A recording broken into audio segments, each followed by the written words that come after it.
Trubisky and Donnie Miles.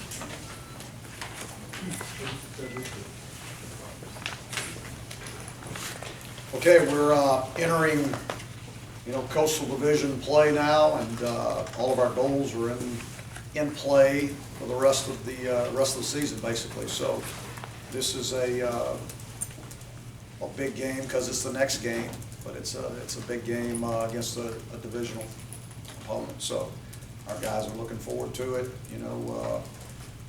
They will be probably the best team we have played to this point. So we will have our work cut out for us. Coach, would you say it's chasing goals for good coaching if you assume that Pitt is going to try to get some early success running the football, so y'all have to do something extra special to keep them getting that early confidence? Yeah, I don't know that we have to do something extra special, but we know they're going to run football. We know what they're built on. We know what their philosophy is. They've got a great group of running backs. Not just James Conner. They've got a bunch of good running backs, and they've got a really good offensive line. They got a really solid quarterback, and they're going to run the football. There's no doubt. You said Saturday. You were pretty irked the other night about the penalties. Yes. Those snap ones. Definitely. How did you sort of, I guess, address those after the game? I addressed them with the team Sunday. We did that yesterday. I talked about it in the locker room after the game, but didn't do a whole lot after the game. But we addressed it and took care of that situation on the field and in the meeting room. Is there anything, I couldn't remember if you did anything like extra conditioning drills or something when there's like a post-snap 15-yard type? We don't do extra conditioning drills. We have positive reinforcement though. Okay. What do you attribute that to the other day? Frustration and selfishness. That's what I attribute it to. Did you have a special talk with Jalen in particular after? No, I didn't talk with him in particular. I talked to all of them. I talked to the entire team. So, I mean, it's unacceptable, and we're gonna deal with it, and hopefully our guys will play smarter. Was the frustration born out of some of the performance and Jane and you kind of moving up and down the field in the first quarter? And how do you deal with that with I these think guys? that was all of the frustration, and then, just because you're frustrated, you can't do stupid things. You can't do selfish things that hurt the football team. So we've got to play much smarter. How do you go about finding the right guy or the right group of guys who can set an example in those types of situations? Last season, so much success you guys pointed to with leadership, but when you've got a defense that's so beat up and wearing so thin, do you as a coach reach out to any different particular guys and say, we need someone to set tone? Exactly. I mean, the leaders on the team. I mean, Des Lawrence and Dominique Green, and you didn't have Nas around, so you have to whatever's left is the guys that have to do it. And there's enough guys out there that understand how what the expectation level is and what the standard is and what we want you to play like. That's where the frustration was setting in, because they weren't playing up to par, and so they wanted, that's where your leadership. I've said it before. It's easy to lead when things are going good, right? So that's a prime example of when you need your leadership to step up and take over, and it can't just come from the coaching staff. It just won't be near as effective. Do you have a particular meeting with those defensive leaders after a frustrating game like Saturday, or do you just expect them to do it on their own? Well, I have meetings periodically with our leadership council, and then I also, I pull all those leaders. I talk to all those leaders all the time. I mean, that's daily that I'm in their ear saying something to those guys. Andre was noticeably getting on the guys a couple of times. Can a sophomore be a leader? Sure. Leadership doesn't just come from seniors. It can come from anybody that has influence on your team. I mean, and that could be a freshman, a sophomore, or a junior or senior. It doesn't matter. If you've got influence, you have the possibility to lead, and then you can either lead positively or negatively. I know that calling some of the stuff and barking has been an issue for something he's had to work on a little bit. Was it good to see that? Say again? With Andre, I know that because of his personality, he's even said that having to bark stuff out has been a challenge for him. It's been a process for him. Is it good to see him get, you don't want to see the adversity the guys were creating for themselves, but was it good to see him respond that way? Yeah, if he was being vocal and he was influencing guys in a positive manner, then I would say that was good, yes. What makes you say that Pitt's the best team you will face so far this season? What do you see From watching film, you know, and maybe part of that's because they're the first team we've had 3 films on, you know, but they're really good in all areas. I don't care where you look at.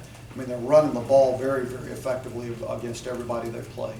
You know, they are defensively, they're being really stingy. I mean, Pat does a great job with the defense.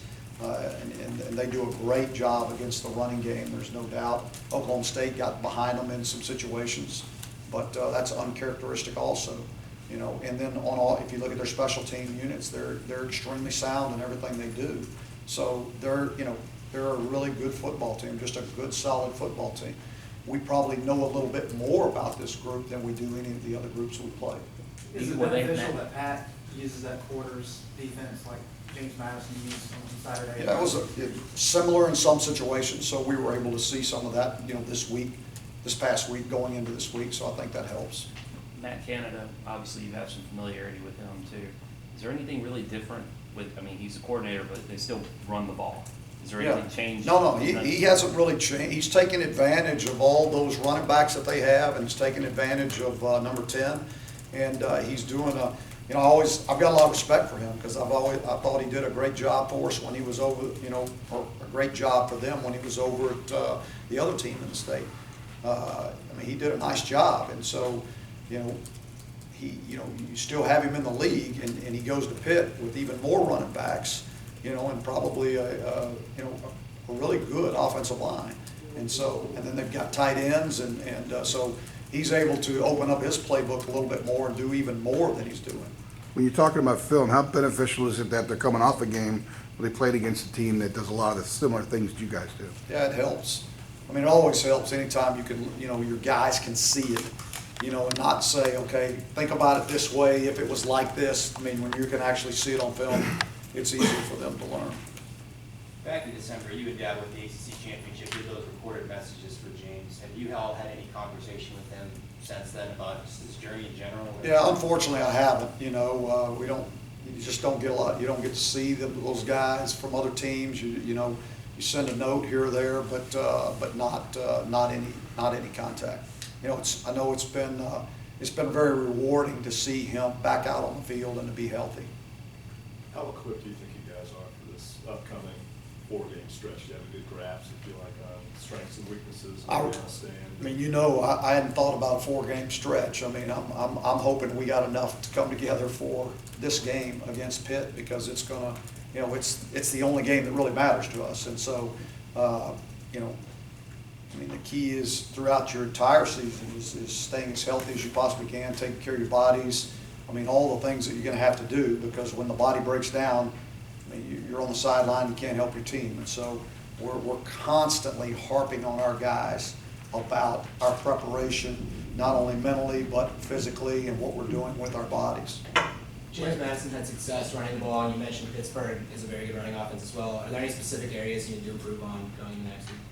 We need to improve on stopping the run, yes.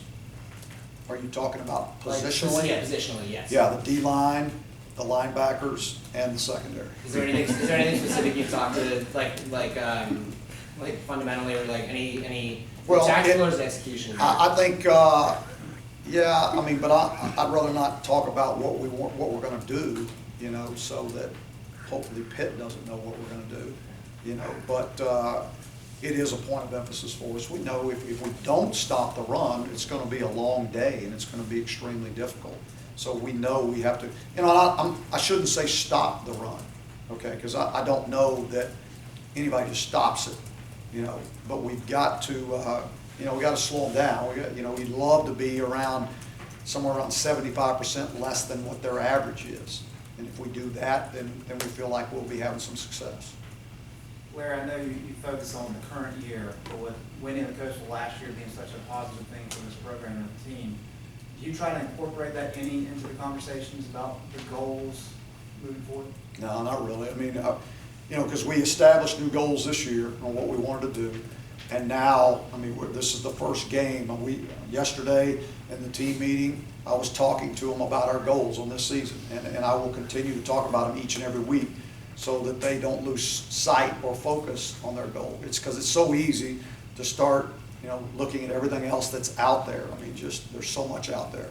So if we can, again, continue to stay focused on our goals and just play one game at a time, you know, we'll see what happens. How big was it long range to hit a few Oh, those big plays Yeah, downfield? very important.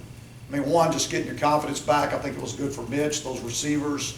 It's good for everybody. I mean, you know, just the timing of it, you know, if you, I mean, you know, because I'm really looking at the distance that he's throwing the ball, you know, versus press coverage versus soft coverage, all those different things. Because, you know, we have ideas about what those depths should be, you know, and I mean, if you looked at it, there weren't anybody breaking stride on any of those passes. So, I mean, he was on the money. He was doing a nice job with it. Does that help open up other things now, having that in, you know, on the film for people to be wary of? Yeah, I think, you know, I think they're aware that we can get down the field and make plays. You know, we made a few against Pitt last year in this game. Not to nitpick, but Mitch missed 24 of 27, but it sounds like he took it, you know, he was happy with the performance, but Yeah. maybe there were some plays he left out there. When you looked at the film, were you able to see much that was left out Oh, there? yeah, there was quite a bit left out there. He could have been a lot better, actually. What could he have done better, I guess, in a game like that? Well, the decision-making process on where the ball goes sometimes, I mean, even though he throws a completion, that may not have been where the ball should have gone. Or there were times that we ran the football that we should have been throwing it. And those are, again, his decisions, you know, based on what we were expecting from the defense and what the defense showed. You know, that means he's still got to be sharp. It can't be, well, I didn't throw it just because I didn't feel like it. You know, it's what's the defense showing us, and if that's what they're showing us, then throw it. You know, so that again, you know, is, I mean, I know you guys are big on balance with run pass, but it doesn't always work out that way. You know, I mean, again, it's based on what they give us. So much of what we discussed in the preseason with the defense was how they've expanded their playbook in year two. With the number of injuries that you guys have had, has there been kind of like a tightening of the reins or a pulling back? Oh, yeah, into the it system? limits you. I mean, because now you're putting younger guys out there that really can't do as much as you would like to do. So, you know, you have to look at the lowest common denominator and what can that handle, and then do that. Because it doesn't matter if you got all these great calls. If you can't execute it, I mean, you're wasting time anyway. So you better do what we can execute. Do you think that heading into a second week now, it looks like without Nas, with what will be a simpler potential base set for your defense, will lead to more success? Is that kind I of hope the so. strategy? I hope so. I hope whatever we do, it leads to success. I promise you, whatever plan we're putting together is with the idea of success. So, That's probably good for you. yes, thank you. Would you say that collectively with the linebackers, maybe they took a step back this past weekend, other than like Dominic had a play that you noted the other day? Yeah, I As a don't think group? they played, you know, I don't even think they played anywhere close to what they have played the last couple of weeks. You know, so it was disappointing, yes, as a unit.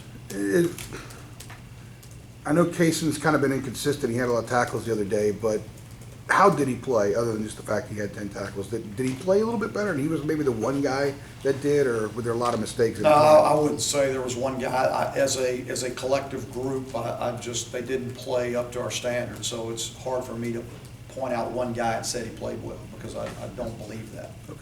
Are those, was it missed tackles when they have them, or just missed assignments? What about that group is disappointing to you right now? I would say what was disappointing in the game the other day was their lack of physicality. That's what I would say.